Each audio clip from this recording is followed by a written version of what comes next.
welcome everyone to the L7C podcast.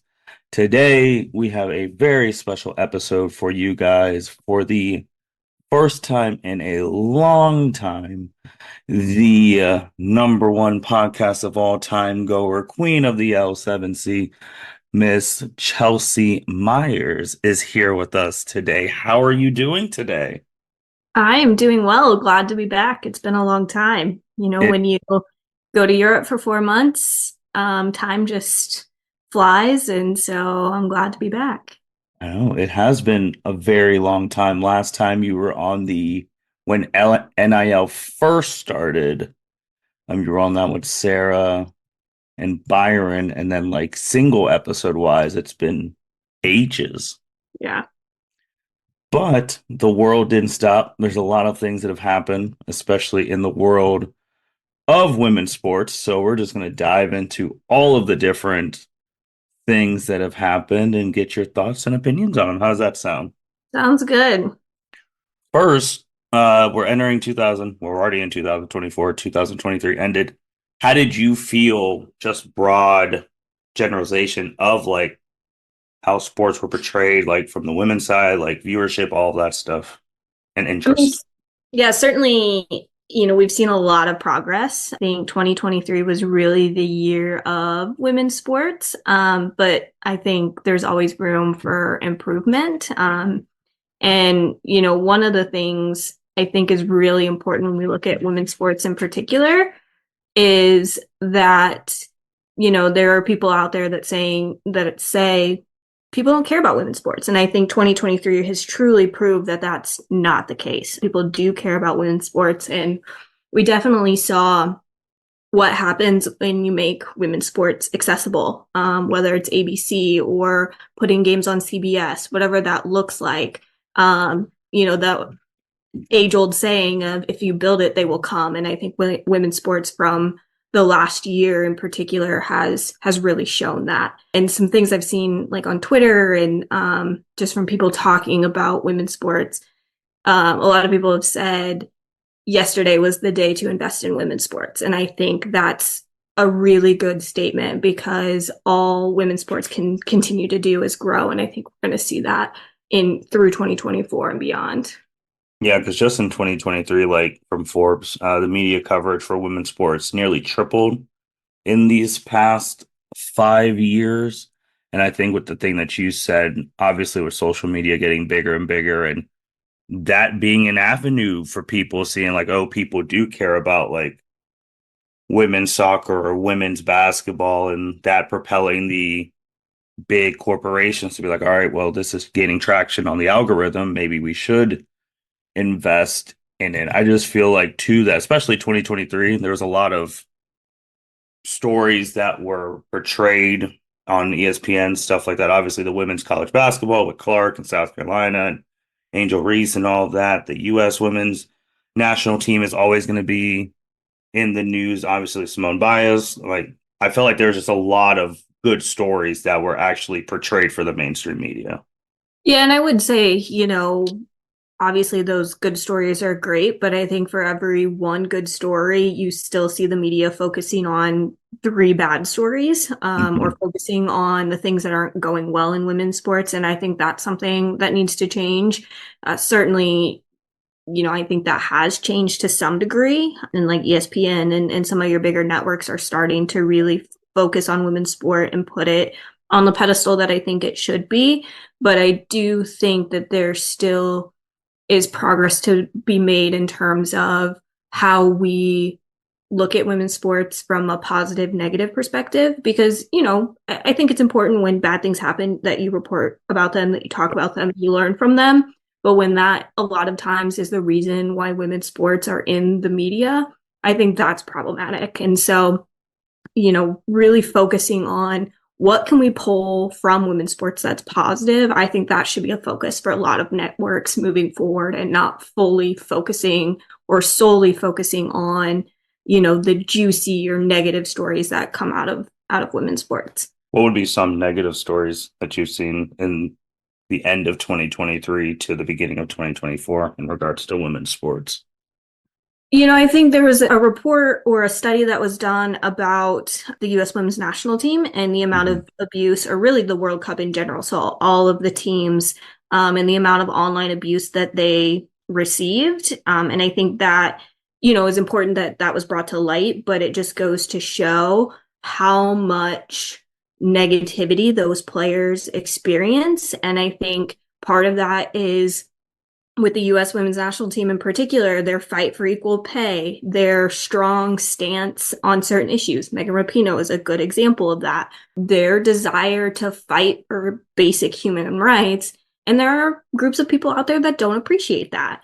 And they don't appreciate their willingness to fight for other women. And so, you saw a lot of that. And I think there are even some media folks out there that don't help, namely Alexi Lawless, or as I like to call him, Alexi Lamas, and Carly Lloyd.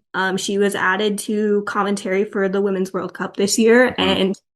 and she made some, really terrible comments about the culture and they don't have a winning mentality and that they didn't want to be there and the players are more focused on, getting endorsements and different things. And the reality is women's soccer in particular, not the most lucrative sport. So certainly those women have to find a way to make money outside of playing in the NWSL or getting their national team salary. So yeah, of course they're gonna find other opportunities. But I think, calling into question their mentality is so far out of left field. It's unreal. And so, you know, Carly Lloyd has done some good things for the national team. But over the years, I think she's really cemented herself as unlikable and somebody who just wants to cause drama and blame people when in reality, I think she needs to look at herself a little bit. She likes to make controversial comments. And then when people call her out, she likes to block people and she doesn't take responsibility for that. And so, as much as she has been a part of the US women's national team identity, I think, a lot of the women's soccer community would like to see her just kind of melt away and just be silent and go on with her life. But she just wants to be talked about. She wants to be a part of that. And, Fox Sports is going to employ her for as long as she wants to be employed because of, her ability to kind of work with Alexi Lawless and be that kind of controversial person in sport or in soccer in particular. So, I don't like to talk badly about people, but I think that's something that she's kind of made it really hard not to. So I know that's kind of a rant a little bit, but that's one of the things I think from a US soccer perspective that they kind of have an issue in the media that certainly needs to be addressed. So to stay on the U.S. soccer team, split it into two from the sports aspect and then the Carly Lloyd aspect. Sports aspect, they did play in the World Cup this past year, and for the first time in 5 billion years, they did not win nor get to the championship round or anything of that nature. So, strictly from the sport aspect, what do they need to do, or what did you see that caused concerns for you, and what do they need to do for the future to not exit as early as they're not used to exiting? Yeah, I do think a little bit that the team had a bit of an identity crisis. They really didn't know who they were, and I think that is largely due to coaching. When Vlatko first started, the team was really energized. Mhm. They were winning a lot. They looked good. But then something suddenly, kind of the creativity just kind of dropped off. The tactics weren't there.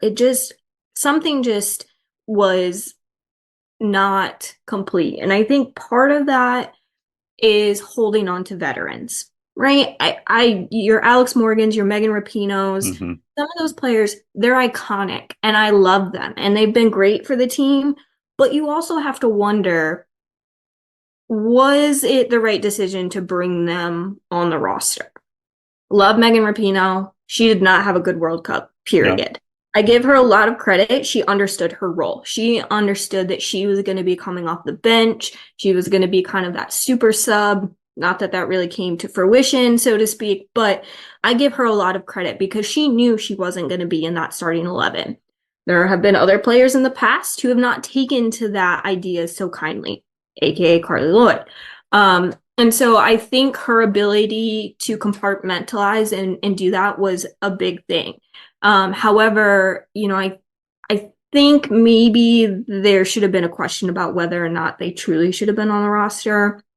I know when it comes to a World Cup, you do want some of that veteran presence, but you have people like Crystal Dunn. You have Becky Sauerbrunn would have been on the roster. She was hurt. She's a big veteran presence.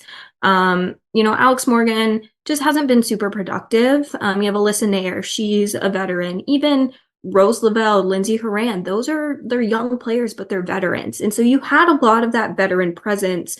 And I think that they should have done a better job of bringing in newer players, or leading up to the World Cup should have done a better job of building that chemistry. Blackco liked to mix up the rosters, through friendlies, through those international windows, and there just wasn't any continuity. I think that was one of the big things. The other thing that was a major issue at the World Cup was the lack of subs. There was literally no rotation in those group stage games. Players that I thought would play a healthy amount got no minutes. And that to me is incredibly problematic. I don't know what that says about the players or the coaching. I don't know. You have someone like Alana Cook, who has been playing really well with Naomi Girma, didn't see a minute of the field. You have Christy Mewis, whose first touch was a PK against Sweden. Like, that is insane to me. You have 22 players that are the best in the world, and you went with your best maybe 13 in terms of how much rotation you did. And to me, that just is not a recipe for success. If you haven't, I would definitely watch the Netflix documentary about the women's national team. It was, if you watch the World Cup, if you know women's soccer, you don't necessarily learn anything new, but I think some of the insight from the players that they followed and they talked with was really, really cool. So you get some of that behind the scenes. But if you're somebody who didn't watch the World Cup, I think it would be incredibly enlightening. And you're going to see that I don't think mentality was the issue. I think there were a lot more issues with coaching and tactics and lack of rotation than these players not having the will or to desire to win. So, there's a lot of haters out there and a lot of people who, are maybe saying that the women's national team is done for, and I don't think that's true. I'm really excited about their coaching change, their new hire. So the manager of Chelsea women's team has agreed to be the women's national team coach. She's great. She's won a lot of championships for Chelsea women. And there are a lot of players that speak very highly of her. So I'm really excited. It'll be really interesting to see how that plays out in the next 6 months with the Olympics, because she technically is not taking over until the end of the WSL season, so the English season. So there's going to be very little time for her to get integrated with the players. She has met the players. She's been to camp once, but she won't coach any lead up games until the Olympics. So it'll be really interesting to see how that goes. But I think she has potential to make some serious change, and we're going to see a new wave of players, and we're going to get some players back from injury. We have Mal Swanson, who didn't play in the World Cup due to injury. You have Kat Macario, who didn't play. Mia Fischel wasn't even looked at for the Women's World Cup roster. She's been playing lights out. So there's a lot of opportunity and new blood that's going to come in that I think will make a huge difference for that team for the Olympics and beyond. So 3 questions from that perspective, still on the sports side before we go to Carly's side. So with the veterans and all that stuff, obviously Megan is done. Alex is going to come back, or she done, or is it on the fence? I think she's on the fence. I think she's, going to be in the mix of players as a potential for that roster for the Olympics. I think the Olympics would probably be her last like major tournament, Okay. but I don't know. I guess it depends on how she's feeling, how she's playing. But if I were to predict if she makes the Olympic roster, I think that would be her last, major tournament. But who knows? Like I said, there's a lot of talent, and so I think it's going to be hard for her to make that roster, because we're really deep at the striker position. So let's just say all the old veterans, they're gone. So then going and even past the Olympics, so just going projecting into the World Cup. So then who would you say then by the time it is the World Cup, who would be the next three or four main leaders of the team, and also the next three or four people that the casual soccer fan would gravitate towards? Because you know everyone on the team. Like you just named a whole bunch of people on the team. You named people who were hurt, people who might make the team. But for the people who just tune in for the World Cup in the next couple of years, who are going to be those players that the casual fan's going to be able to gravitate towards, saying like, "Oh, I'm watching because this is just media cliche. This is the new Megan Rapinoe of the team. This is the new Alex Morgan of the team. This is the reincarnation of Mia Hamm," like stuff like that. Yeah, I think the front three that are going to be kind of the household names are Mal Swanson, Trinity Rodman, and Sophia Smith. I think those three in particular are going to be an absolute force. And you started to see this before Mal Swanson got hurt leading up to the World Cup. So, and before Mal Swanson got hurt, she was unstoppable. So I would expect her to come back and kind of continue that pace. She actually just signed a record deal with the Chicago Red Stars. So She Yeah, $2 million over 5 years, I think something along those lines. She's now the highest paid player in the NWSL, so think that speaks volumes. From a defensive perspective, Naomi Girma certainly is one to watch. She just won U.S. Player of the Year from U.S. Soccer. She has been phenomenal. I don't know how she didn't make the best 11 team. Um, it's crazy. Just that whole award system is kind of a joke. That's a conversation for a different day. But Naomi Girma is certainly, I think she is poised to become kind of the next captain and next leader of that team. So I think those four are some really big names. And then of course you have Rose Lavelle, Lindsey Horan. Those two players will be around for a while as well. But I don't know. It's going to be hard. The Olympic roster is smaller than a World Cup roster, so mm-hmm. there's going to be some broken hearts for sure. But yeah, I think, look to them to get back for 2027 in particular. And I do have to say, and I think this is important to note, that women's soccer is just getting better. That was my other question I was going to ask about, like when you talked about the haters saying the U.S. women have fallen off. Is it really more that, or is it more that the rest of the world is getting better as well? Yeah, and I think it's a combination of both of those things, right? I think, if you listen to me rant for a little while, the development system in the United States, and as far as Mm-hmm. soccer goes, it's just not great. And so I think there is some of that idea of we just kind of are complacent a little bit because we have been so dominant in the past. Mm-hmm. But I certainly believe that it's because more and more countries are heavily investing in their women's soccer programs. Mm-hmm. And so they are raising their level. There is more exposure. There are more big names that are coming out of different countries. People are playing all over the world in so many different leagues that yeah, it's becoming harder and harder for the US team to be that dominant. And I think that's fantastic. I think that is amazing because that means more competitive World Cups. That means that you don't necessarily know who's going to win. As a fan, that's a double-edged sword, right? Because Mm-hmm. you expect to win and you want to win, and expectations are so high. But at the same time, you want games to be competitive. You want teams to have that opportunity. And we saw that in this World Cup. There were teams that were some dark horses that came out and made the came out of the group stage. And that's great. And we're seeing that more and more money and opportunities to make money are happening as a result. FIFA needs to continue to get on board and invest more.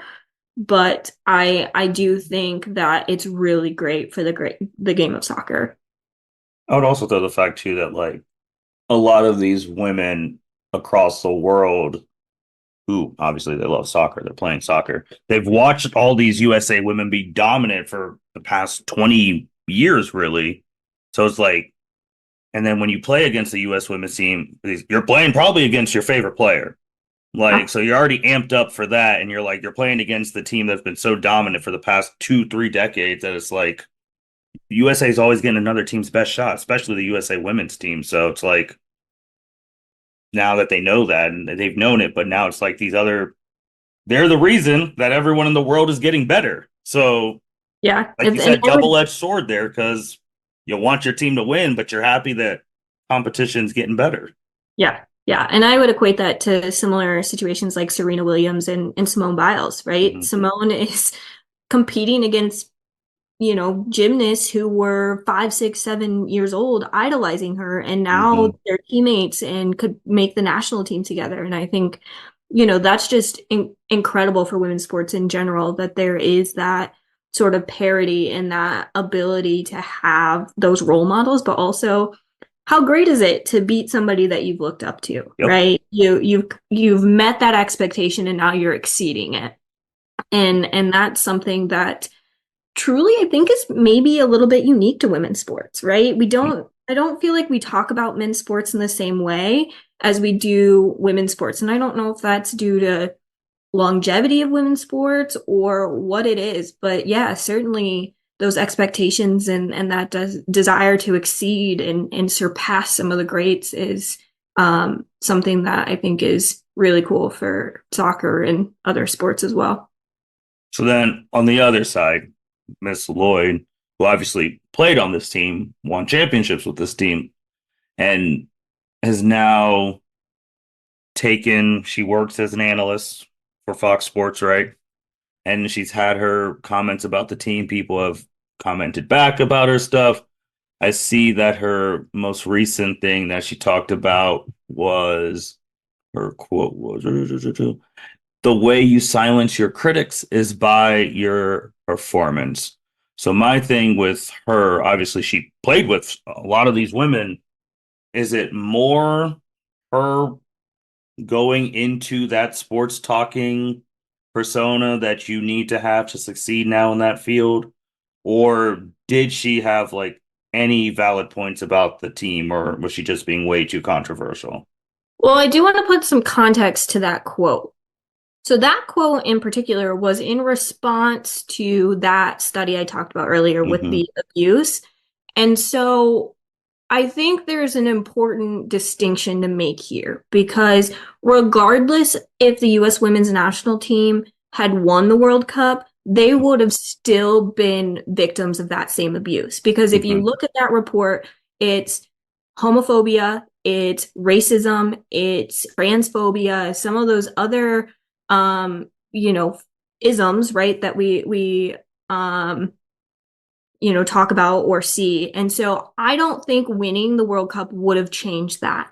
They would have still received that same abuse because people don't agree with their politics or their stances, right? And Fox Sports, I think to some degree, kind of perpetuates that or allows people to say these things because they open themselves up by having comments from Carla Lloyd or Alexi Lawless like they do.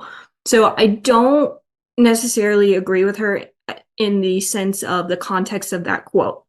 Certainly, you can silence your haters by going out and winning. Yes, I think that's true. But I think in the context of that article and what she was replying to, I don't think it fits because she was simply saying that regardless of what was said and what was being spewed at these players, it wouldn't have mattered if they had won. And I think it absolutely does matter one way or another. So yeah, I think that quote certainly needs the context behind it. But I would say, yeah, Carly is there to be controversial. Does she make good points? I think so, sometimes. But I also think she really does lean into this idea of being controversial. And what I find really ironic is before she retired, when she was in the NWSL, she didn't play in certain games because she went on a book tour. So she had written a book and she went on and was doing meet and greets and different things with people. So tell me how you weren't focusing on your brand and your endorsement deals and making money, and now you're going to come over here and say that the current players are focused too much on that. I think that to me is really ironic and hypocritical. So, again, there have been a lot of things in recent years that I just haven't agreed with. But again, I am not one to say that she's not a great player. She is. And there are a lot of games that were won because of her being a great player. But I think it's more than just being a great player. You also need to be a good human being. And in a lot of aspects, she hasn't been. And that's just my personal opinion. You may really like Carly Lloyd, and that's fine. But I think there are a lot of things out there that have shown me that I like the player Carly Lloyd, but not necessarily the person Carly Lloyd. And that's just kind of how it is, and from my perspective. So that report that you talked about, was that by who wrote that report that Carly was talking about? Oh, I don't remember. Well, but the reason I'm bringing that up is because of the of that quote I said, and then you saying if they didn't, like, even if they did win, like the stuff would still come up. Like, did that stuff come up through the report, or did that come up through critics about the racism, trans, like all that stuff? So it was done by FIFA and FIFA Pro. Okay. And so they looked specifically at online abuse and Hmm. hate speech directed at players during the 2023 tournament. Okay. That makes So, some and sense. yeah, and 1 in 5 players were targeted online. And it's not just the US women. They looked at all of the teams that participated. So, the US women received the most, unsurprisingly. Right. But yeah, it was just really crazy and not necessarily surprising to see, but when you put it in that perspective and you put it on a graphic and you say this is what they're dealing with, yeah, I mean, that's got to be tough for them. I'm sure they're not focusing too much on social media while they're over there, but players are human. They read those things, they have feelings, they take those things to heart. And so it's really easy to get behind a keyboard and type, type, type, type, type, and just spew whatever you want. But at the end of the day, you wouldn't want somebody to do that to you. So why are you doing that to a complete stranger? And I know we've talked about that. It's because they feel comfortable doing it and they know nothing's going to happen to them. But it's really unfair whether you like the person or not, you agree with the person or not. It's just not a healthy way to portray yourself or your feelings, because you wouldn't say some of those things to people's faces. And if you are, well, if you would, I guess more power to you, but it still doesn't make you a good human being. I mean, it was just really eye-opening to see all of that come out.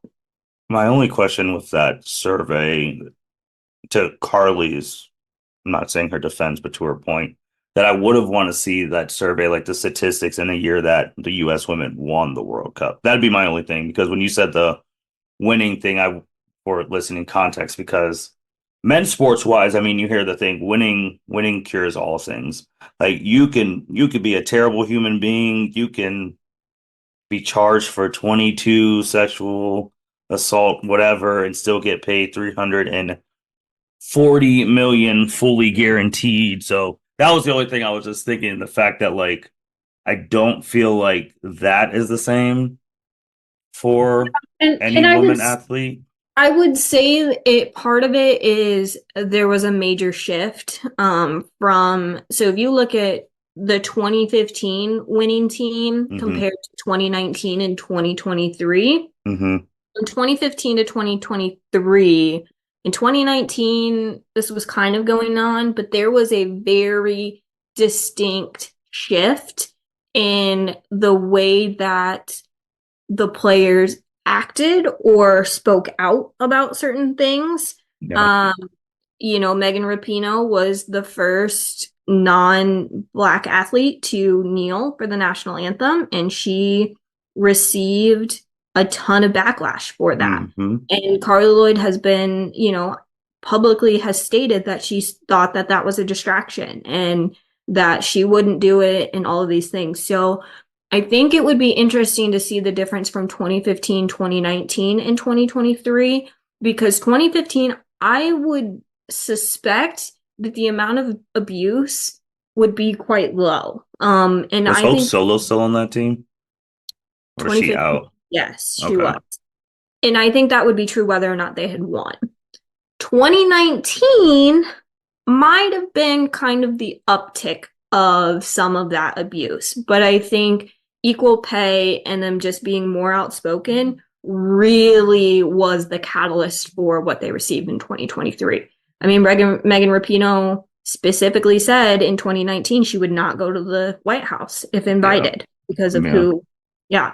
And so I think that pissed a lot of people off, for lack of a better term, right? And so that just continued to permeate and, kind of stew through to 2023. And I think part of it too is they weren't as dominant. So they didn't have this kind of shield that said, hey, we're the best in the world and there's nothing you can do about it, because there was kind of that decline in their performance. And so I think that also opened them up um, to kind of this additional hatred, whether that's right or wrong, or, losing is a reason to be hateful to somebody. I don't think it is, but, that's probably a lot of the mindset, is that shield and that barrier for success just wasn't there anymore. It's not. Losing's not. I would also don't want to typecast or stereotype the people who would do that stuff, but the same people who, quote unquote, may have been praying for the U.S. women's downfall so they could really just unload on all that stuff are usually, again, not typecasting them, are the same people that if the USA team would have won, they would have been like, oh, USA, USA, US. Like, we don't lose to anybody. But, like, so you're playing two sides of the wrong coin there. So I don't understand how you can want a USA team to go undefeated in anything in every sport on planet Earth. But then when they do lose, you're just like, oh, it's because they were trying to get more money, or it's because Megan has blue hair, or it's because this person's gay, or this person's non-binary. Like, I just, they're playing two sides of the wrong coin there. No, totally agree. So don't know that. Can't wait to see with the Olympics. Which, speaking of the Olympics in Paris this year, it's going to be a great time. First time ever gender equality. There's going to be 50% of the people there that are going to be women. This Reddit article has been like over 100-year thing, but that is good. Yeah, I actually was really surprised when I read that it hasn't been equal in terms of the breakdown. But I thought that there were more female athletes in some games, but obviously that's not the case. But the IOC has made gender equity and parity a Hmm. big part of their mission and their charter. So I give them a lot of credit for making some of those adjustments and trying to slowly make progress towards that. And so it's great to see that in 2024, that is an actual legitimate reality that we'll see. I'm curious if it's parity in terms of the number of sports being offered or simply the number of athletes, because you have things like field hockey is generally Hmm. just for women, and I don't know if that's an Olympic sport, but you have some of those things that are only women's sports versus predominantly male sports. So I'm just interested to see maybe if they're expanding like roster sizes or anything to kind of get to that parity. But either way, I think that's you can't go wrong by making things equal and equitable for all of the athletes that are involved. Some things are trying to become equal. Some things are trying to go backwards and stay the same. Pretty sure if you listen to any sports, anything, or if you scroll on anything, you probably know the show, The Outkick, and the podcast with Mr. Clay Travis pops up on everyone's timeline here and then.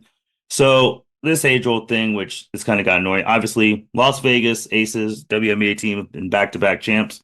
Clay offered them $1 million, and this is at the end of 2023 when this happened, if they could beat a boys high school state championship team in a one game contest.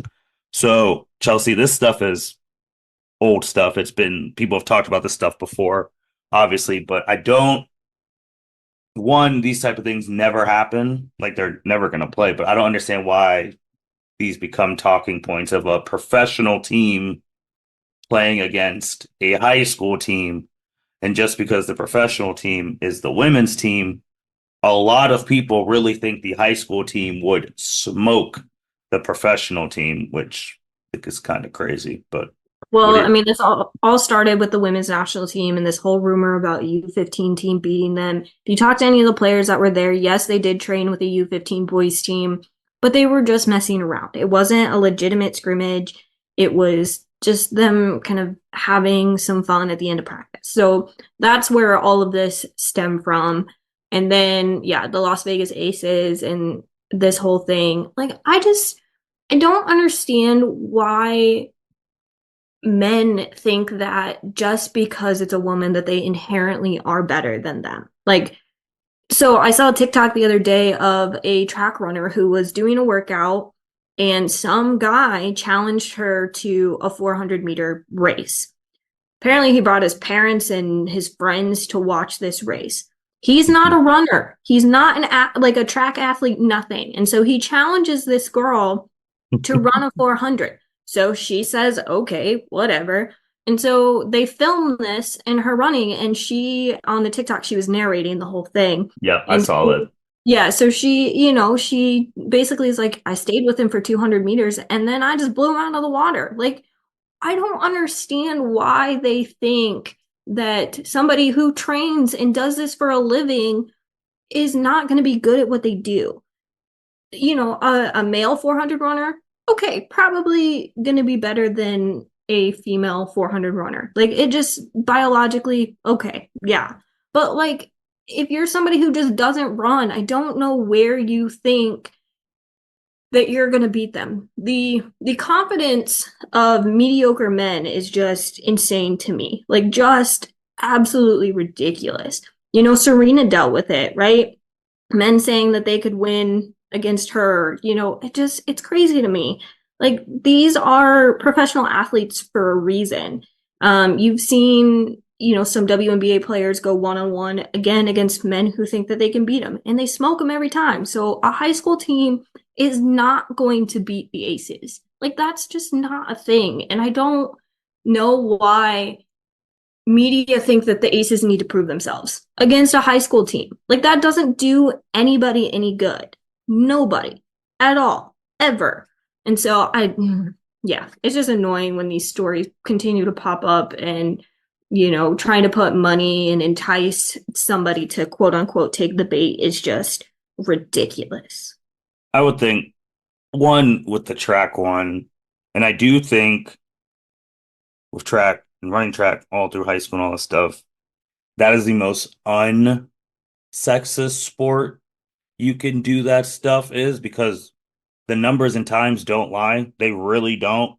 Like there was a lot of girls on like my track team who would beat most of the boys on our track and our boys team. I mean, we won states my sophomore year, but besides like the top boys on our team, they'd smoke a majority. Like the top girls on our team would smoke 98% of the rest of the boys on the varsity. Besides like that top percentage thing. So I always feel like the track when I actually enjoyed that TikTok because that is one sport you cannot. You're fast, you're fast. You're slow, you're slow. There's no boy girl like. And then the thing with coming off the street, I do think I don't know where that comes from. I truly don't, because if you think that you're just coming off your couch playing Call of Duty with your friends and you're gonna go take on a like college player, I think that's a little crazy. And even like someone like me, for example, I don't think I'm mediocre by any means, but my own self, I'm just like, if you're not as good as my brother, I probably think I could beat you. Like I do, but it's like if you went and got a scholarship for basketball, boy or girl, I'm just like, probably can't because there's a reason you got a scholarship for that. But I just feel like sometimes there needs to be a little hubris. It's just like this person got a scholarship. I did not need to just, it's okay. Not saying you can't score on a person or whatnot, but it's like they are literally doing this at college for a living. And in the Aces case, they're literally at the top of the profession, of their profession. And you think that some high school boys on a state championship team, which some of them may be good, some of them may go play D1. A lot of them aren't, think they're just going to come and beat them. It's absolutely ridiculous. It is a huge ego thing, which needs to be quelled a bit. And it's the fact too that Clay, who is very known, can say this stuff, and then you have millions of people agreeing. I think that's more the problem. Yeah. And, to your point, right? You think that you might be able to beat somebody, but if you went in and you played somebody and you lost, you would be like, okay, yeah, they're better than me. Oh Okay, yeah. fine, move on, Mhm. right? Mhm. But if something like this were to happen and the boys team got beat, then people would simply say, oh, they just got lucky, or the high school team had a bad day, or officiating was terrible, something. There would be some kind of excuse that would be used to say why they won instead of simply saying, yeah, they're better. They're professionals. And so I think that's where the big difference is. Like people who can't accept, that sort of thing would simply find every excuse in the book to explain away why this happened instead of simply saying, okay, we were wrong. And yeah, they are good. And that's why they won the championship 2 years in a row and why they're some of the highest paid players in the WNBA. Like there's a reason for that. It's not just because they, you know, fart rainbows. I don't know. Like it they have some legitimate reason. And so like it's crazy to me that people question their ability because you would never do that to the highest paid player in the NBA. You would never Mhm. do that to the highest paid player in the NFL. Like you would recognize, yeah, if I try to go up against a 300-pound lineman, I'm probably going to get crushed, right? You're not going to say, "Oh yeah, I could definitely sack the QB." That's not happening. Like that's not realistic. So why do you not extend the same courtesy to women that are at the top of their games? I even think the courtesy thing in this perspective, like Clay in this one didn't even say like the worst NBA team or like the best college team. He said a random high school championship team in Texas, and Texas is like its own freaking country. So it's like, oh, I can just find a random state championship team and they'll just go beat the Aces easy. Like, and that's where I'm just like, that's so disrespectful on so many different levels. And obviously those high school kids weren't asking for like this attention to like put them in the spotlight like that. So then they're getting asked the question like, oh, do you think you could beat the aces and all of that? And I mean, just from a hormonal standpoint, those 18-year-old kids are like, well, I'm not gonna look like some punk. Yeah, I think I could guard whatchamacallit on the aces. Oh, absolutely. I think I can guard Asia Wilson, all of that. It's like it just starts an unnecessary trend in a guy's brain that you don't really need.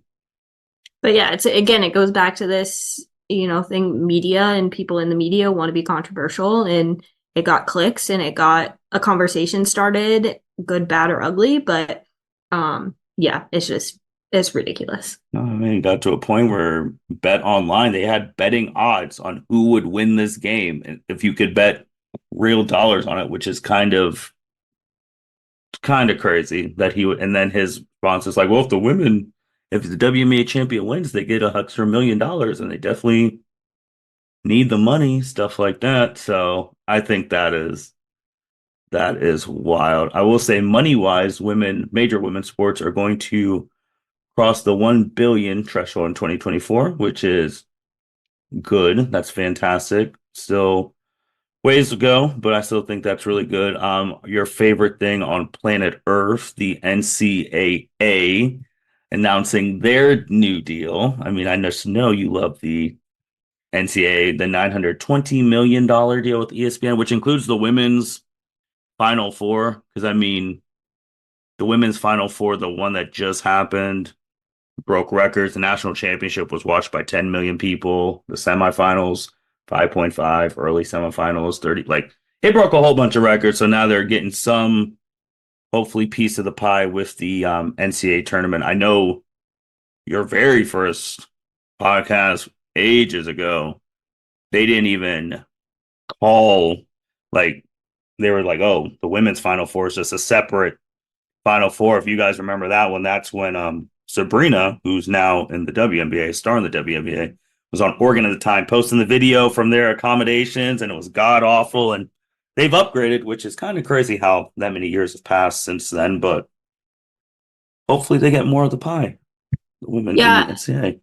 I, I think it's progress, but at the same time, if you look at the breakdown of that deal, Mm-hmm. so the women's tournament kind of nets out to $65 million a year based on the deal. And so the deal includes women's basketball and then other championships that ESPN is going to get the rights to, which I think is great. I think even non-generating revenue sports should have an opportunity to be seen and experienced and all of that. What my problem is with the women's tournament, the March Madness tournament for the women, is they're valuing it at $65 million a year. However, the Kaplan report that was done basically said that the women's tournament is worth somewhere between 81 and $112 million annually. So tell me how, in the words of the kids these days, the math ain't math, The right? kids these So days. I know I'm 30 and now I can say that. Um, like, how do you undervalue the tournament by $30 million essentially? So while it is good and they're making progress, I think there's still some issues with it. I still think they're severely undervaluing the women's tournament. And also, I think to some degree, some other non-generating revenue sports. I think if you've seen anything related to volleyball, viewership is up for women's volleyball and NCAA. Softball, even viewership numbers Mm-hmm. are up. So I think from a women's sport perspective, they're still severely undervaluing those opportunities. So it's kind of a catch-22 because yes, we're seeing an increase, but if you look at the men's tournament for March Madness, it's valued at somewhere between 900 million and 1.1 billion dollars. Mm-hmm. You can't tell me that there's that big of a gap between those two tournaments. And so I think the NCAA needs to do a little bit more work in figuring out how to kind of up that valuation or getting more out of the way that women's sports are valued. And I think a lot of that starts with effort, right? They Yep. did the Kaplan report. It was very clear that there were discrepancies, that there were disparities, inequalities, and they vowed to make change and to make a difference. And certainly this deal I think is a step in the right direction. But again, $65 million a year versus the valuation of the men's tournament at 900 million. And I don't know if that's per year or how they're valuing that, but like that's a pretty stark difference. And so how do you kind of navigate that massive difference? Yeah, I do. That is crazy. Like when you go through the numbers, and I also think too, if like even just this year in general, with talking to my youngest brother about college basketball, what's going on. I mean, him and I are both more interested this year in second year in a row in the women's March Madness tournament than the men's currently. I mean, obviously, I'll be amped up for when the men's come, but just like this whole women's season, like I'm a season ticket holder. at Ohio State's women's basketball games, and I frequent them on Sundays, and it's more exciting right now. Like they have more stars and more storylines. Obviously, like Caitlin Clark and like the LSU national championships. They have one of the greatest coaches of all time in Gino Auriemma and UConn. I just feel like they're more exciting, so they should garner that extra bit of money because once March comes around, I mean, just the way ESPN operates, they're going to be on Caitlin Clark's tail the whole way through, which is going to get them more clicks and all of that. So I agree with you that extra millions that they're just randomly disappeared should be going towards the women's tournament. Yeah, and I think we were talking about parity in women's soccer. I think there's a lot more parity in Yeah. women's basketball. I mean, UConn dominated for years and years and years and years. Hmm. That dynasty was wild for a long time, and now that's kind of mellowed out. And teams are getting better and Hmm. being able to compete. Now South Carolina is kind of inching on that a little bit. They've been pretty dominant lately, but I think that's great again for the game of basketball because we are seeing more household names like your Caitlin Clarks, your Angel Reeses, Haley Van Lith, things Hmm. like that. Paige Beckers, Yep. you know, those different players. You know them by name. You know what they're doing, and what's incredible with Caitlin Clark is she's less than 300 points away from becoming or having the most points in NCAA women's basketball history, which is crazy to think about. Hmm. You look at the names that she's, in kind of that list with, it's pretty insane. And I think those storylines have, created a lot of buzz and a lot of excitement around women's basketball. And for whatever reason, I feel like the NCAA just doesn't want to lean into that. They're like, this is exciting, but men's sports, men's basketball, like let's focus on that instead of, focusing on where there truly is an opportunity to grow. Like people know men's March Madness, right? You know that tournament. There's really not a whole lot of growth opportunities. Yeah, you're going to continue to make $1 billion from it. Great, whatever you do, you just by being a nonprofit organization. But like, if you really want to make money, why are you not focusing on areas where you can grow and make more money? Like, Hmm. all you have to do is show people, like, show them the viewership numbers, show them the opportunities. I think people would jump on board in a heartbeat. Like, they're going to get a return on their investment. We're seeing more and more organizations kind of starting to cater maybe more to the female demographic in terms of fandom. We see places like the Sports Bra, which is a bar that in the Pacific Northwest that is dedicated specifically to showing women's sports. And so, we're seeing these little pockets of opportunity. And I think it just takes one really big organization to jump on board and say, yeah, we're doing this, and everyone's going to follow suit. Because as soon as that one organization gets a really good return on their investment, or people start to see, oh, this is kind of a cash cow, yeah, we want in on that. And that's what happened with, you think about Super Bowl commercials, right? If you Hmm. look at historically how much it costs for 30 seconds compared to today, like that number has grown massively. And I think somebody somewhere just needs to give women's sports an opportunity. And I think that growth is certainly there. So you brought up UConn and their dominating thing. Obviously, with Gino, they had the Jesus 11 years or whatever. Obviously, with like Brianna Stewart, Maya Moore, like all of those players. And I do feel like with his case in particular, maybe I do think it's a factor because he was coaching a women's team that he's not really seen as like one of the like greatest like overall coaches of all time. And then on the other side of that too, with UConn being so dominant, but like in other sports, especially like men's sports, when a team is that dominant, they're like talked about all the time, like, oh, who's gonna beat them? Like, who's that? Or like all that, like during like the late 2010, 2020s, like when LeBron James was always in the finals, it's like, oh my gosh, this is so great. But it's like Gino's winning his stuff, and it's just like, eh.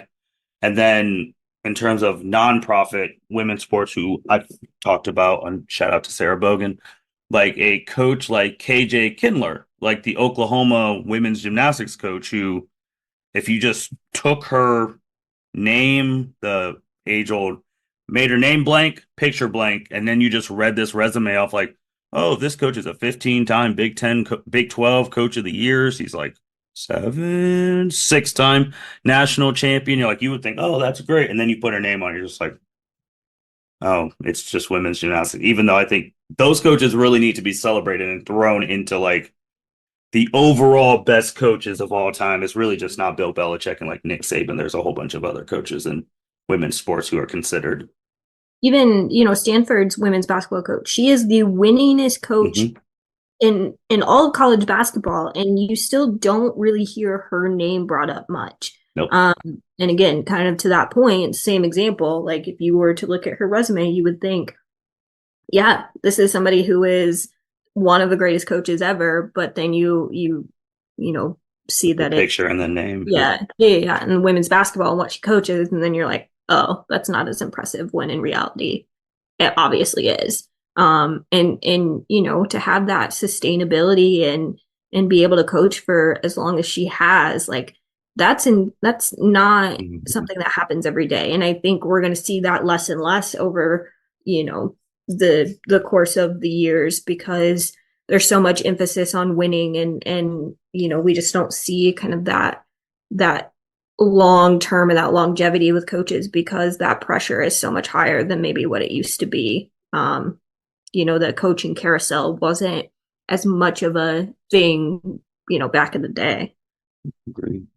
I would also go back to like the Clark thing and all that. Now that people talk about, now that the worldwide leader talks about her more and sometimes brings her up on their number one show, like First Take and all this stuff. My only thing would be to you bring people every day to talk like NFL, NBA, sports scandal, and some of the topics. I mean, like I've talked about it with you. A lot of it's regurgitated. It really is. Like, I mean, I love Michael Jordan. I love LeBron James. I love Kobe Bryant. But I mean, I can regurgitate the same debates that have been said about like, oh, who's the greatest of all time and all this stuff. And even the NFL, the stuff is regurgitated now to the point where it's like, oh, is Patrick Mahomes going to be the next Tom Brady? Like, I would love for them to bring in like normal, like just talk like you talk about these sports every week. Women's college basketball does not only play the day Caitlin Clark scores 30 points. You can bring people in who cover the sport, get them some exposure, like, oh, how are the games, like stuff like that. So I No, want to see that improvement. I would agree, but I think that's the easy way out, right? So, there's been this push to talk about women's sports, and, we can, on First Take, we can talk about Caitlin Clark, and then we've kind of checked that box for the day Yep. that we've talked about women's sports. And I think, somebody needs to come in and say, whoa, whoa, whoa, to your point, right? We need to actually talk about something new or different, and actually have a conversation about women's sports, and not just what we see in the headlines constantly, with Caitlin Clark, and the things that are super easy because they're out there all the time. Agreed. And they probably, and in all honesty, without you looking at their notes that they get from their intern people, they probably could not name another person on that Iowa team. Yeah, Like probably that's not. how much they don't pay attention to the thing and then only pay attention to, because that's who the ESPN brass decided. So last thing was actually a topic you put on. So for people who don't know, obviously Chelsea Heppert is a big Swiftie who went to the Taylor Swift concert. You heard her podcast. Chelsea Myers is a big Swiftie who also went to the Taylor Swift concert. Both of our Chelseas went to different states. I think Heppert went to Detroit and you went to Cincinnati. Cincinnati. So you stayed in state. That's great. But both are Swifties. So Mrs. Chelsea Myers had the last topic is about Taylor Swift. And I had to look up what even happened in this regard. And now I'm caught up, but this might be a rant from her. So go ahead and then I'll chime in. It's a little bit of a rant, but I do want to be fully transparent. Yes, I am a Swiftie. I am a fan of hers. I've seen her in concert more than once. So yes, there is a little bit of bias, but bias aside, I would have the same perspective if it were anybody else. So we've seen Taylor, she's dating Travis Kelce. So we've seen her at NFL games. Hmm. And, she's been in the media a lot. It was the year of Taylor Swift for sure. Hmm. And so, two really prominent people in the NFL, Brett Favre and Tony Dungy, have come out and basically said that Taylor Swift is the downfall of the NFL. Okay. Now, something Wow. you may not know about me is I'm also a Colts fan. So, Tony Dungy is somebody that I have admired. He obviously coached the Super Bowl winning Colts in Hmm. 2000, the 2006 2007 season. And so have a large amount of respect for him as a coach. But this is something that I very much disagree with. I think, people are saying that she's being shown too much, that she's ruining the game of football. And, my response to that is it's not her, right? She has no control over when she is shown, how much she is shown. And so all these people that are coming out at her saying, she is the reason the NFL is declining is a load of BS. There are also people that are saying she's bad luck for the Chiefs, that she's the reason that they were losing games. Also, not true. She's not out on the field. She's just there to watch her boyfriend. Like a lot of other players have wives and girlfriends who are there to watch the game. She just happens to be one of the most famous people in the world, right? People want to see her. And let me tell you, the NFL has latched on to this. And so I think if anybody should be upset with anybody, I think it's people should be upset with the NFL. And, again, you can like her music, you cannot like her music, you can like her, you cannot like her. But I don't think she's the one to blame in all of this. Brett Favre also was one of those people that blamed, Taylor Swift for the Colts losing or the Chiefs losing, excuse me. He said that, their relationship is simply publicity, that it's a money grab for her. Let me make something very, very clear. Well, that one did get debunked, by the way. That money grab one got debunked. He didn't say that part. Taylor Swift is a billionaire, right? She makes more money than Travis Kelce does. So anybody who thinks that it is a cash grab is wildly off base, right? So that to me is just ridiculous. But I also think that Brett Favre should probably be focusing on not going to prison instead of what Taylor Swift is Oh, doing. he's not going to prison. So Well, that you ain't know, happening. it blows my mind. And again, like I am a fan of her, so I enjoy seeing her. If you know anything about Taylor Swift, this is the most her fans have seen her in a really long time. Her previous relationship she kept very private, and as somebody who, has kept tabs on her, listens to her music, I will say from my outside perspective, this is the happiest I have ever seen her. I act like I know her and I know what she's doing and all of these things, but like you can kind of see just, Oh. some of the experiences and the looks on her face, and it's really cool to see. And the thing that I think is even cooler is you are siphoning in a new set of fans, right? There are people who are watching football games that never would have watched a football game if it weren't for Taylor Swift. And I Mhm. think the NFL recognizes that and are latching on to that. So again, to my point, I think you need to be upset with the NFL and not with Taylor Swift, because they're not dumb, right? They know that Swifties are kind of insane, right? They're cult like, for lack of a better term, right? And any opportunity that they can get to see her, they're going to take advantage of it.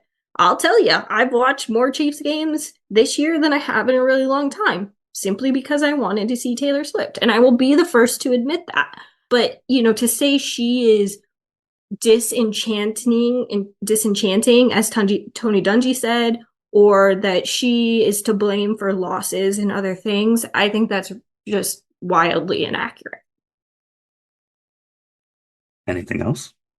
No, I just really think that that just needed to be said because there's so much going on social media and so much talk about her. And again, you cannot like her, that's fine. I will, you know, somewhat disrespectfully disagree with you. Because, at the end of the day, right?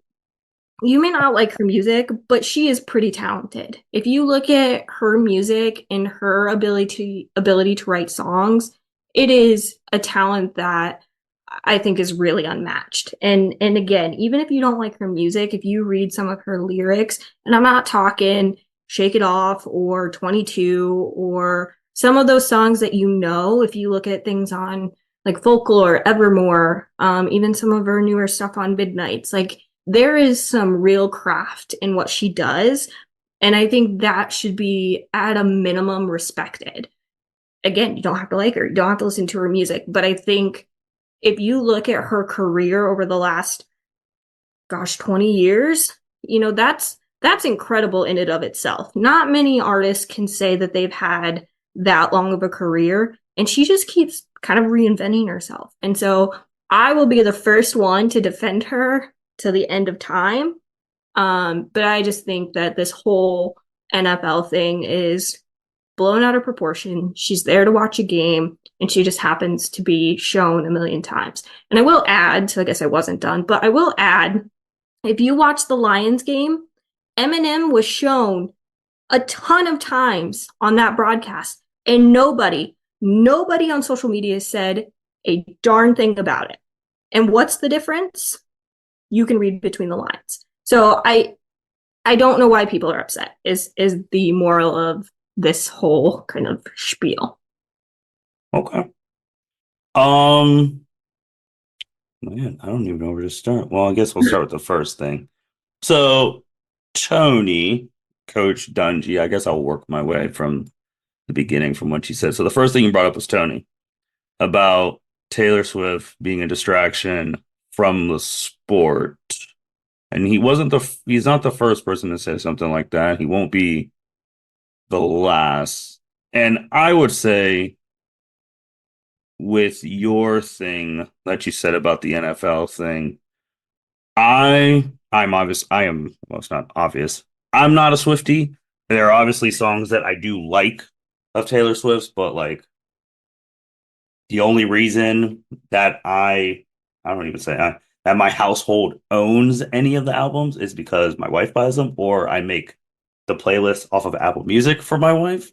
And if she's driving, that's what we're listening to, and I'm fine with it. There's some songs I'm like, oh, this is sketchy, but neither here nor there. I'm not like a super big defender of her like you, but I am objective. The first two games, the very first two, where the NFL, and you're right, she has no control over any of this stuff. The NFL was doing it way too hard. I think it was the second game where they had her cleaning up the suite. That was too much. Even that pissed me off. And it's a thing with human emotion where it's like, she's not the one doing it, but since that's the person you're looking at, you get pissed at her. So even I was guilty of that the first two games. I'm like, what the hell are we doing? As it's died down, obviously, like when they show her now, I'm just like, all right, it's normal. They don't show her as much as they used to, which I think is fine. They need to treat it like, I know Jason said this on his pod. They need to treat it like the NBA games. Celebrities go to games all the time. You show them a couple times, then that's it. So I don't blame her for the stuff anymore, especially now that like back then the first two games, since I am not, again, disclaimer, I'm not a Swiftie. I didn't know if they were dating for real or not. So, but now that they're just dating, I'm like, oh, unless she's coming to support her boyfriend, that's perfectly fine. I know on a different subject for a different day, I know the one game where you were just like, and when she did a little handshake thing with Jackson Mahomes, but that's a whole different conversation for a different day. So that is the NFL's doing. I also think they know exactly what they're doing with that Swift fan base. Because for anyone who doesn't think that's the reason that that game was on freaking Peacock, that is the reason that game was on Peacock.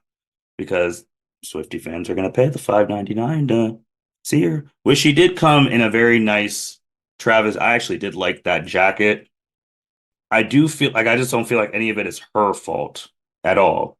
I feel like it's the NFL and other media's fault that entice and anger people. Like a couple of days ago, FanDuel said if the Chiefs win a Super Bowl, should Taylor Swift get a Super Bowl ring? Like saying stupid stuff like that. Like you're just bringing anger to the woman for no reason. And I feel like relationship wise, Travis has become more liked because he's dating Taylor Swift because of Swifties, but Taylor has become more hated because she's dating Travis Kelce, and like the football people are saying that's dumb. But I think Tony was wrong there. Now, who was next? Mr. Favre. Can I So, add something really quickly? oh, sure, go ahead. Yeah, so it's interesting that you say that about Travis Kelce becoming more liked and Taylor Swift becoming more hated. Mhm. If you look at the conversation around Travis Kelce going down to Argentina and watching her perform, like it's all positive, right? Yep. He's a great boyfriend. He's, supporting his girl. Like, he very clearly is smitten. Hmm. And so it's all positive. And yet Taylor Swift turns around and does the same thing, and it's all negative. And so, again, I think it's important when you're looking at these things and you're seeing this discourse, you think critically about, okay, why is this happening? Why are people having such an emotional reaction to this one way or another? And I think, Taylor Swift is easy to hate, right? She's successful. She, writes all of her own music. She, is grossing an obscene amount of money. And so it's really easy to just say she's a horrible human being. And yet, if you read any articles or hear people talk about her, that's very much not the experience that people have with her. So I just think it's interesting to see kind of that difference in the way that people, are talking about her support versus his support of her. Yeah, I don't know how people can call her a horrible, like, because again, I don't know her personally, so I don't know how you can call her a horrible human being. Like, if you, again, like you've already said, if you don't like her music, that is fine. But like a horrible human being because she's going to support the games. And again, this is coming from someone, the first two games, it was really, I'm like, what the hell are we doing? But then, like, once you get the anger out, you're just like, well, she's not the one with the camera literally putting it on her. So I think people need to realize that fact. So then Mr. Favre, like I said, he ain't going to prison. That's not happening. But that's a neither here nor there. His thing, the first with the will be blamed if the Chiefs lose. So I saw that thing. It was basically saying that Chiefs fans will make her or NFL fans will make her a scapegoat, which unfortunately I do actually think that there are going to be people who do that. I mean, it's kind of crazy coming from Brett Favre because, like you said, he's going through his own problems that he needs to deal with.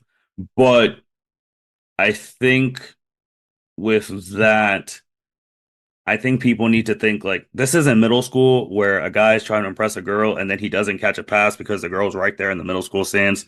These are grown-ups, these are professionals. Like you said, Travis is the one playing. She's up there watching the games. Now, are there situations where a relationship impacts your play? Absolutely. Domestic abuse relationships, like all of that at death, like all that stuff. But this is from the outside looking in. I don't know. You have the secret deeds on them. It looks like a healthy relationship. So it's like she has no impact on the game that they're playing. Now, if you're saying it just to make like, oh, to make fun, it's just like, all right. But like, if you think that's actually a serious thing, it's not. The Chiefs just aren't good. And by the way, they're going home this weekend to the Bills. But yeah, so fans just make scapegoats out of everything. When my team loses, I think it's because I put the wrong socks on. Like it's just, but to make it, but that's like fun fan stuff. To single out one individual, that's a little much. Even if you don't like her music. All right, who was next? Oh, the Eminem one. So the only thing I would say with Mr. Marshall Matters about that one is obviously he did the open for the game, and he's a lifelong Detroiter. And for him, like you talk about Taylor being like in public, Eminem is really never in public. So that'd be the only thing. I do get your point. I really do. But that's just like, well, he did do the open, all that stuff. His open was funny, asking Matt Stafford to blow the game just because of all the years. But I get it with the showing them of all that. My thing is that if we are going, if the NFL is going to that route, and obviously if the significant others and people, if we're going to appreciate the greatness and all that stuff, I know they've done it recently, but it's like, hell, people, another GOAT type level person, Simone Biles is at Packer games, like show her and the crew, like let's just, I mean, if we're just gonna do it, No, let's I do it. agree. And there's been a lot of talk about that on, social media as well, as why aren't they focusing on Simone Biles too? And, you can speculate about what that reason is, but no, I wholeheartedly agree. I think if you're going to do it for one, you need to be consistent and show families or whoever, and then it doesn't make it as much of a big deal. But at the end of the day, right, if Taylor Swift is at an event, you're gonna show her. Like Yeah, you're gonna make sure people know that she's there because it's a huge deal. She I actually obviously didn't think had she was an, gonna go to that game. It was cold.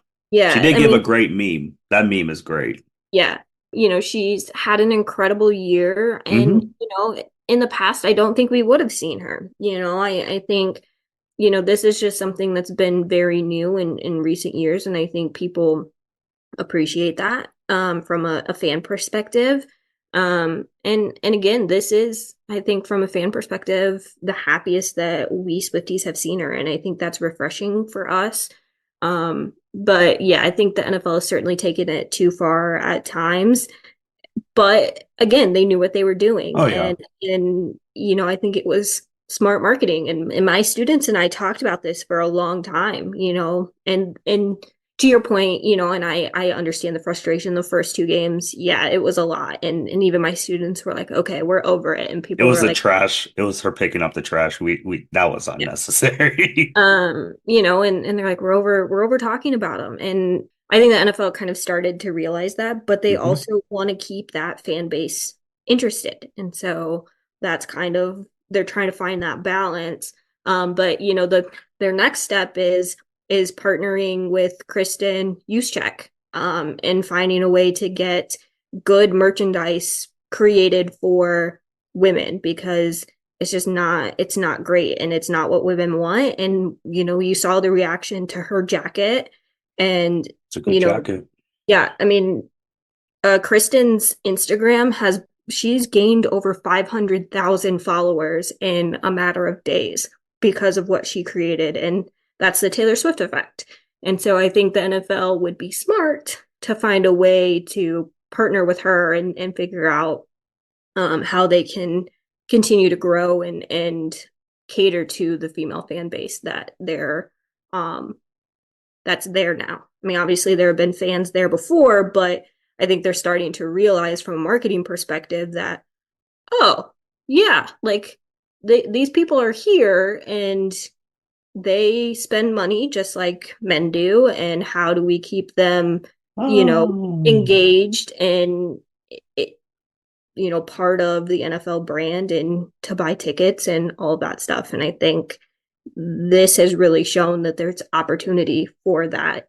The NFL just again needs to take it, as we've kind of talked about in other instances. Oh yeah, I mean the NFL and I mean they don't care about anyone, anything, any fan. They care about one thing only, and that's generating income. And Yeah. they will do whatever it takes to generate more and more income. It could be being fake on issues that are important, like, oh, we care about this and this, which you probably do not, but as long as it involves getting money, they will do it. My thing with 2024 now is how different things of the past would have been with all the social media and stuff like that. Like obviously Taylor is one of the most recognizable people in the world. Another very recognizable person in the world is someone like Kim Kardashian. Like if we would have brought when Reggie and Kim Kardashian were dating in New Orleans almost 15 something years ago and brought that to 2024 and they won the Super Bowl too, would they have shown like Kim that much? Like it's just interesting thinking like with the advent of social media, like if you would have brought because these people aren't the only Taylor's not obviously the only celebrity who's dated someone who's she's more famous than like even '07 when Jessica Simpson was with Tony Romo. I mean, they did show like Jessica a good amount of times, but it wasn't amplified in the way because there was no Twitter, there was no Snapchat, there was no Instagram. So it's just like I would have loved to seen how the NFL would have covered those high prominent relationships from the past, like now.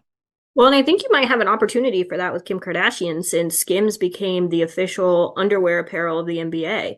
Oh, sure. Yeah. Like this past year. So maybe that is, something that I don't know how often Kim Kardashian goes to NBA games, but maybe more frequently now that she has that partnership. And maybe that's part of, their contractual agreement. I have no idea because that wouldn't surprise me if that was part of their agreement. But, I think that, yeah, certainly it's a question of, you know, what would have happened, in previous years, or does it just so happen to be Taylor because she's kind of the it girl, right now? Would it matter if it's somebody else in 2 years? Will she receive the same kind of reaction, or is it just because of Taylor Swift? I don't know.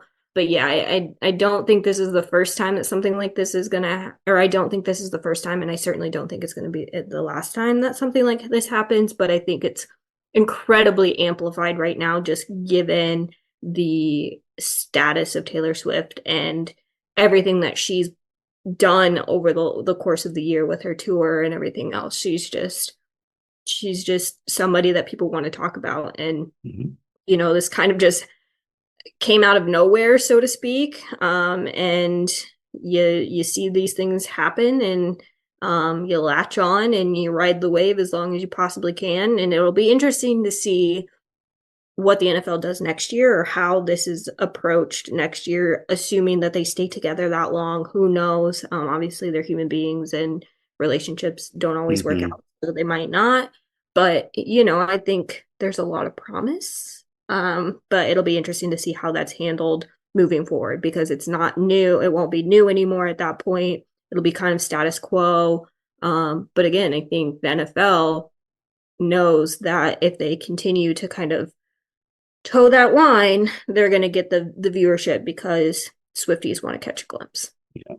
And like you said, next year, because they're going home this weekend from a sports related. They're going home. The better question is Taylor going to Buffalo? I don't know. Kansas City was cool. Well, Buffalo, that's a whole different. I I saw that it's supposed to be like -3 degrees in Buffalo this weekend, so mean, we'll this. see. And they're supposed to get another 2 feet of snow in the next couple of days. Well, So she better go because it's the last time she's seen her boyfriend play this year. So yeah, the Bills just have to win. I mean, because all the pressure is on them. So that's why they're going home. So for the people who are we talked about the U.S. women's team about when they lost. I already know when Kansas City loses. Those tweets are going to be like, Patrick Mahomes lost the first time ever to Josh Allen in the playoffs. What's the only difference? Taylor Swift is there. I already know that tweet is pre-written in so oh, many people's drafts. Like, it's not that Tyreek Hill left or they lost no, any of their weapons or nope. they have no receiving core, but let's blame. I already know. It's in draft. It's in draft for millions Oh, of people right now. But gosh, I've even come around just like I mean after the first two games it was fine. It's just like she's just there supporting her yeah. guy. Now if I found And out if I found out there was some shady operation that she was paying like the camera person and like in an alternate universe, then I'd be pissed. But that's not real. So anything else? no, I don't think so. I think we covered a lot. Yeah, yeah, there was a lot starting from the U.S. women, the sports going up, champions, NCAA still being the NCAA, and Swift. But yeah, with that being said, thank you, Chelsea, for coming back to the podcast. Like the Captain Byron said, your fans probably missed you a whole lot because you cover a whole bunch of things in the women's sports genre. And thank you, everyone, for listening. If the Chiefs do win this Sunday, which I don't know how, obviously, they're going to ride this wave. If the script writers were real, they would obviously want Taylor at the Super Bowl if the script writing thing was real. But with that being said, thank you everyone for listening to the L7C podcast. Signing out. thank you for listening to this episode of the L7C podcast. Be sure to like, rate, review, and subscribe to the channel. Follow us on all social media platforms, and we'll be talking to you guys soon. Take care.